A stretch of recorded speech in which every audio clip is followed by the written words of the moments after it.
Ministry of Energy, the Ministry of Transport, and I have the following to say.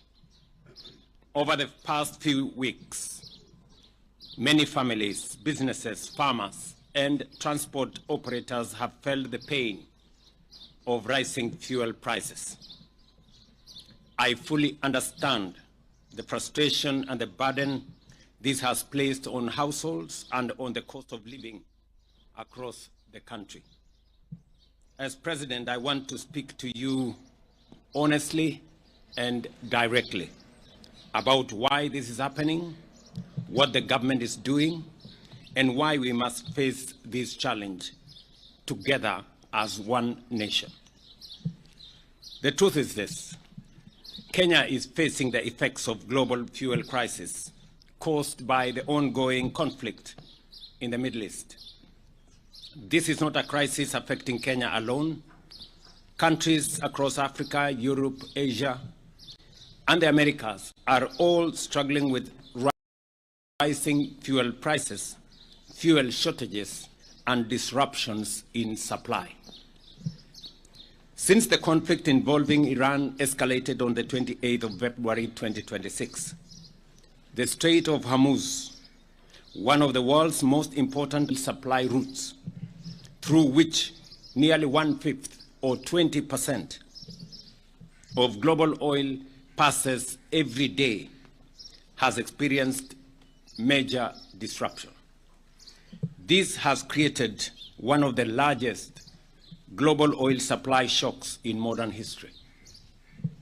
Within just weeks, global fuel prices rose sharply, with increases and prices increasing by 54% for super petrol, 118% for diesel, and 126.4% for kerosene. These increases directly affect the landed cost of fuel imported into Kenya and ultimately impacted pump prices across the country.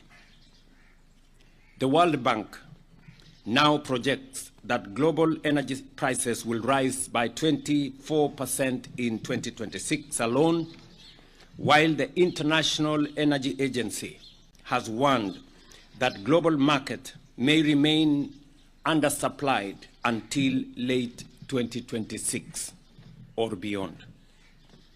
Fellow citizens, this is not a Kenyan problem alone. Around the world, governments are introducing emergency measures to manage rising fuel costs, supply disruptions, and pressure on the cost of living. Some countries are now experiencing actual fuel shortages and rationing. Others have encouraged citizens to work from home in order to reduce fuel consumption, while some have reduced working days. Our priority as government has therefore been twofold. First, to ensure that Kenya continues receiving stable fuel supplies across the country. And secondly, to cushion Kenyans as much as possible from the full impact of this global crisis. Kenya imports all its fuel from the Gulf region. Therefore, when global oil prices rise, the impact inevitably reaches us here at home. The current fuel prices reflect the global reality. We recognize that these increases are painful and carry serious consequences for transport costs, food production, business operations, and the overall cost of living.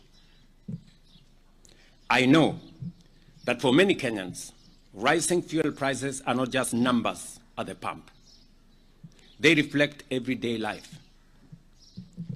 They mean higher matatu fares, a farmer paying more for transport of their produce to the market, a border rider worried about their daily earnings, a parent struggling to stretch their family budget, and a business fighting to remain afloat while protecting jobs.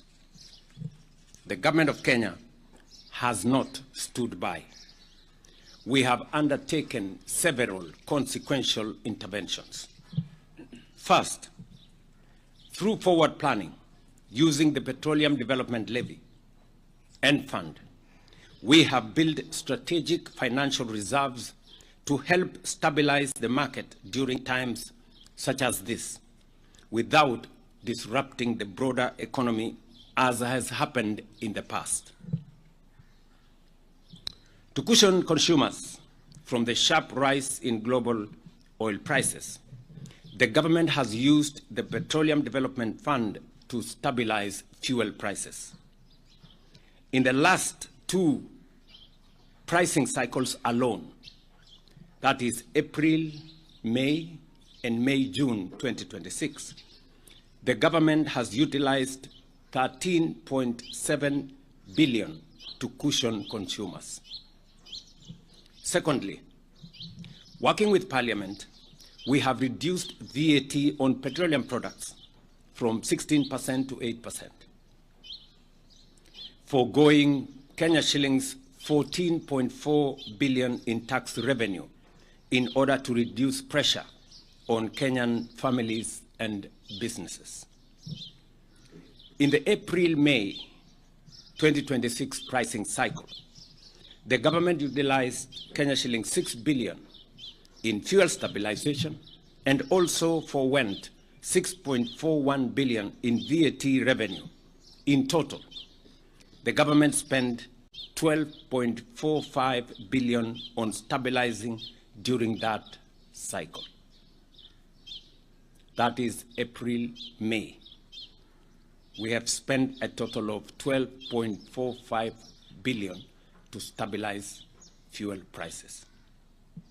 Because of this intervention, super petrol prices were reduced by 19 shillings and 67 cents, diesel reduced by Kenya shillings 40.25 per litre, and kerosene was reduced by Kenya shillings 115 per litre. Similarly, during the May-June 2026 pricing cycle, the government utilized another 7.7 billion for stabilization and forwent 8 billion shillings in VAT revenue. In total, during the current cycle, the government has spent 15.72 billion on stabilization for this month of May-June. As a result, super petrol prices were reduced by 15.87 shillings per litre, diesel reduced by 44.89 shillings per litre, and kerosene reduced by 78 shillings per litre. Just for context, without government intervention during this cycle, super petrol would today have retailed at Kenya shillings 230 shillings per litre instead of the 214. Diesel would be retailing at 277.75 shillings per litre instead of the current 232.86 shillings per litre. And kerosene would have retailed at 270 shillings per litre instead of the current 191 shillings per litre. Taken together, across April, May, and May-June 2026 pricing cycles, the government has spent a total of 28.19 billion on fuel price support through direct stabilization measures and tax relief interventions. These interventions have protected millions of Kenyans from even more severe economic hardship. I have further directed, after consultations with the leaders present here from the transport sector, and we had many hours of consultations with them yesterday, I have directed that in the pricing cycle, next pricing cycle, we are going to further reduce the price of diesel by a further 10 shillings for the June-July cycle to help stabilize pump prices and provide additional relief to consumers. Thirdly, through the government-to-government fuel supply framework, we have secured guaranteed fuel supplies despite global supply chain disruptions, ensuring uninterrupted fuel supply availability across the country. The arrangement has stabilized fuel pricing compared to the old spot market system, where prices fluctuated sharply every month. Before the G2G arrangement was introduced in 2023, oil importers faced intense pressure to secure US dollars within short timelines, driving rapid depreciation of the Kenya shilling and threatening fuel supply stability. By easing pressure on foreign exchange demand and ensuring predictable supply terms, the framework has protected the economy during the crisis as the one we have now. Without it, the country's situation, I tell you, would be much worse. And I want you people to talk to oil marketers. They will explain to you the kind of situation that was there in 2022 when we had a crisis like the one we have. Without a guaranteed supply, without the framework we have built, there would be a major crisis of foreign currency, and there would be a major crisis of supply. The G2G arrangement has guaranteed supply, even when we have disruptions, and has also made it possible for us to pay on terms that does not put pressure on our dollar reserves. I know there are those who are trying to turn this global crisis into politics. People seeking to exploit public pain for political gain, making reckless claims and pretending there are easy options. But leadership requires honesty, not political opportunism or playing populist politics. The reality is that no country can completely escape the global oil shock of this magnitude. Even advanced economies with far greater financial resources than Kenya are facing similar challenges. There are those asking government to remove all taxes and levies on fuel immediately. But we must ask ourselves honestly, if we stop collecting these revenues entirely, what public services shall we stop funding? Do we go back to the spectacle of stalled road projects that had become a hallmark across our country? Do we stop the fertilizer subsidy that is enhancing food security? Do we cut the security budget that helps us secure our borders, combat criminal gangs, and protect citizens? Surely, our hospitals and schools must continue to function, and we must continue to fund them. These are not easy decisions. Leadership requires us to make responsible decisions not only for today, but also for the long-term stability of our economy and our country. Because we do not know how long this crisis will continue, or whether prices may even rise further in the months ahead, we must act with care, responsibility, and sustainability in our mind. Fellow citizens, Every nation facing this crisis is being forced to make sacrifices. Kenya, too, is making sacrifices. But they must be fair, responsible, and sustainable. Our responsibility as government is to solve today's problem without creating a bigger problem tomorrow. Our duty is to protect Kenyan families today while ensuring long-term stability of our economy. That is why government continues to review every possible measure to reduce pressure on citizens while safeguarding the economic stability of our country. We are engaging stakeholders across the transport sector, agriculture, industry, and business community to develop practical interventions aimed at reducing the impact on livelihoods and economic activity. This crisis is also a reminder that Kenya must never remain permanently vulnerable to external oil shocks and conflicts happening thousands of kilometers away from our borders. Therefore, the government of Kenya, working together with our East African partner states and the private sector, is determined to bring into production our oil reserves and resources in Turkana and across the East African region, alongside the development of a regional refinery to reduce our vulnerability to disruptions beyond our control.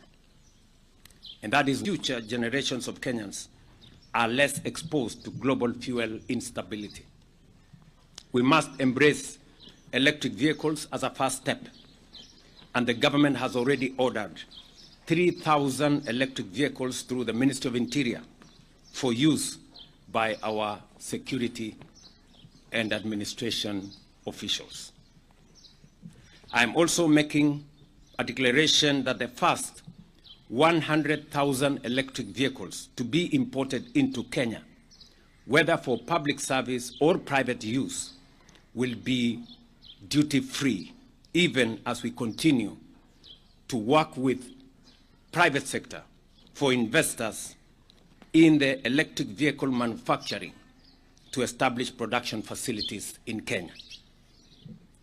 This is not only about overcoming the current crisis, but also about building a more self-reliant, resilient, and economically secure Kenya for generations ahead. I, however, wish to assure the country that there is no fuel shortage in Kenya. Through the government-to-government framework, under which international oil suppliers are contractually obligated to maintain consistent supply, the government is taking all necessary measures to ensure continued, uninterrupted supply and stability in the market. Fellow citizens, this situation is not permanent. We have overcome many challenges before, including droughts, floods, terrorism, and the COVID-19 pandemic, including other global shocks. Each time, we prevailed because we stood together as one people. I therefore ask all Kenyans to remain calm, patient, and united.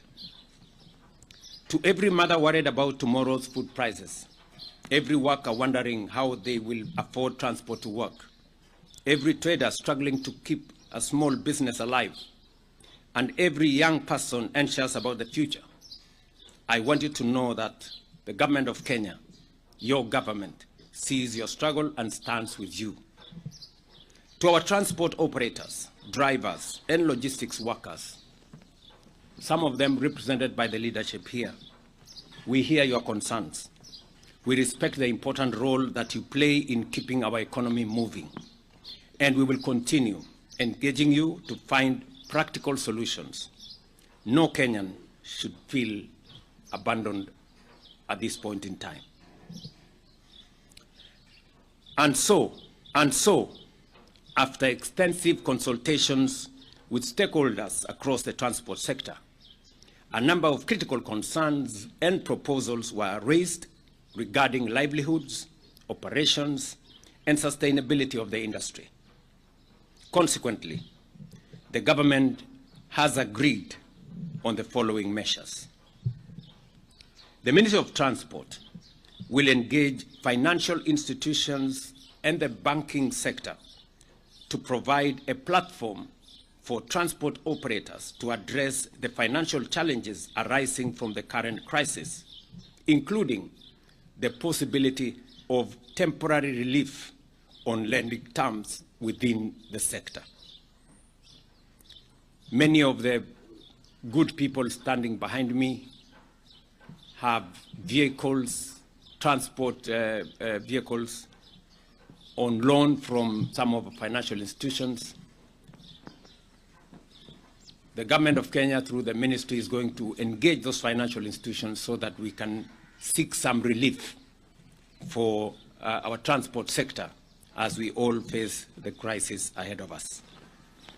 Number two, the Ministry of Transport will work together with Insurance Regulatory Authority to engage stakeholders and address concerns relating to insurance claims affecting public transport operators.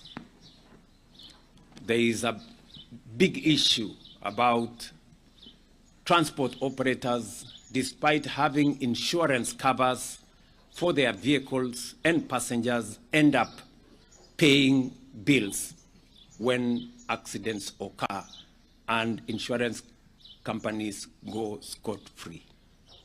This is a concern we must address so that an insurance cover has to mean something when it is paid for by our transporters.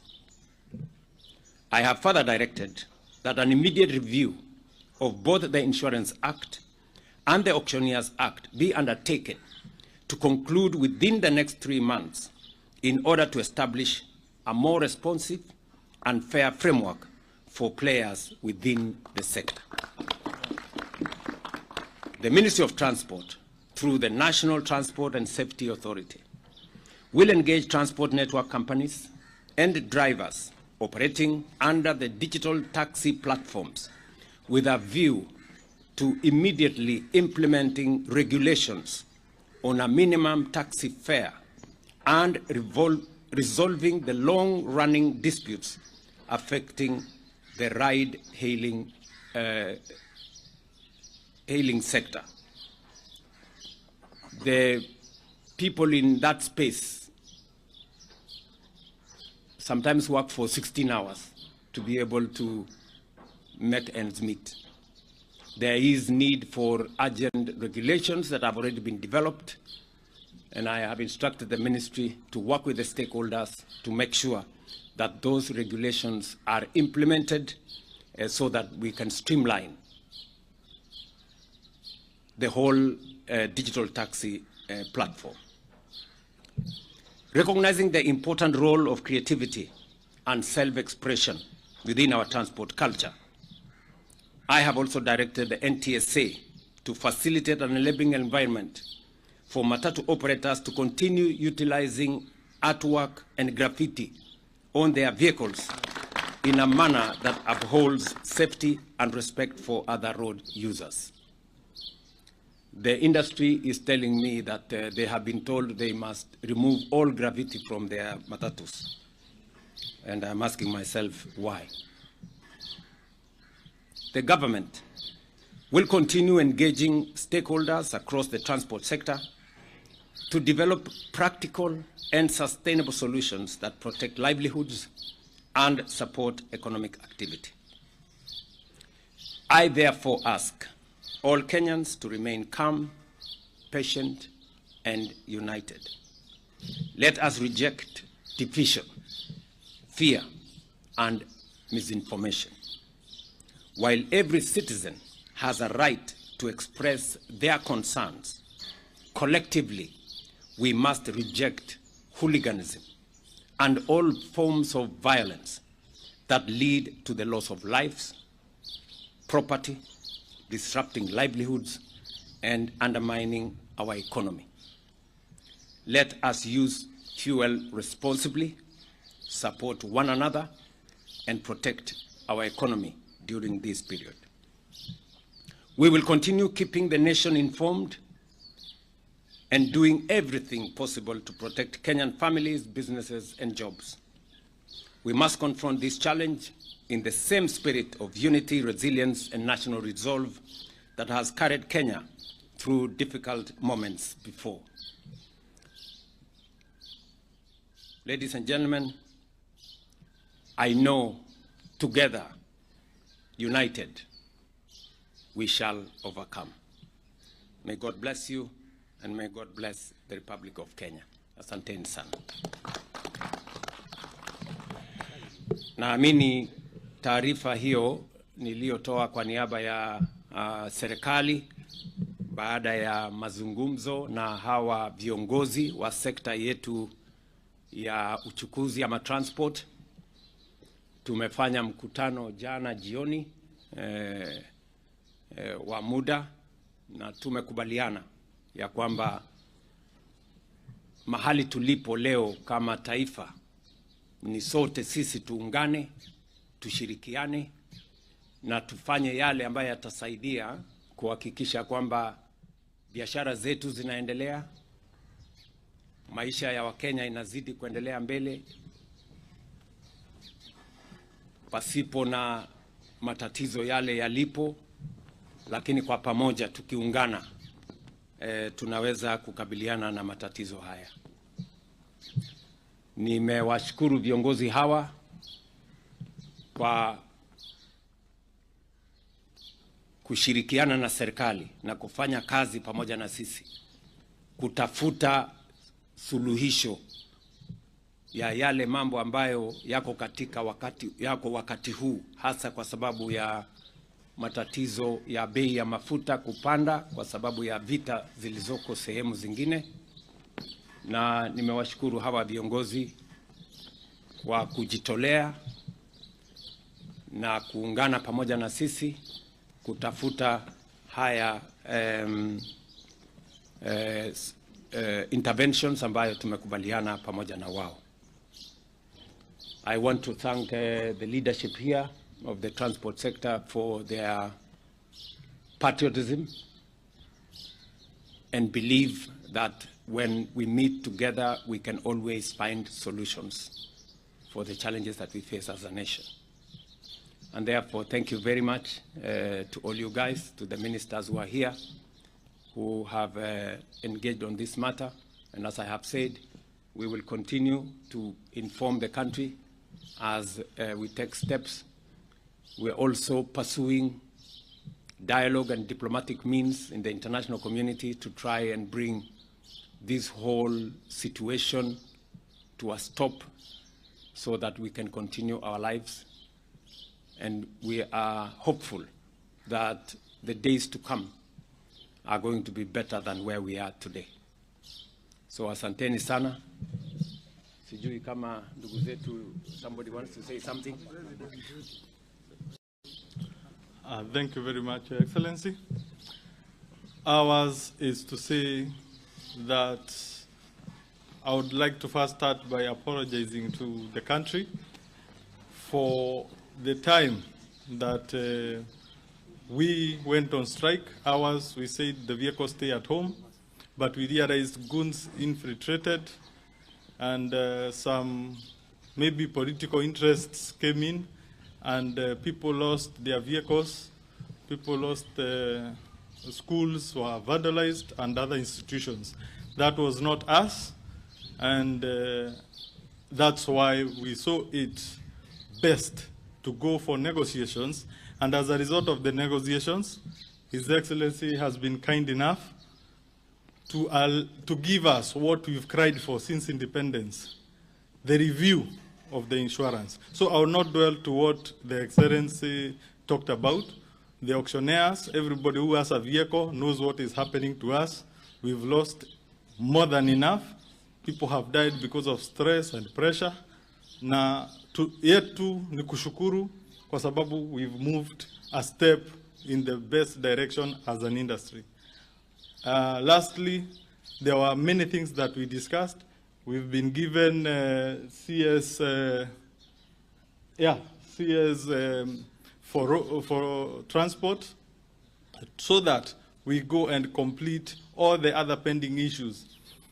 We've maybe he did not have enough time to talk about it, His Excellency, but the buses were being disturbed, and we've been they have been waived from going to Weybridges, and many other things. So ours is to say that we go to work, and we hope that by the next cycle, we will get even better than the 10 shillings. So thank you very much, Your Excellency.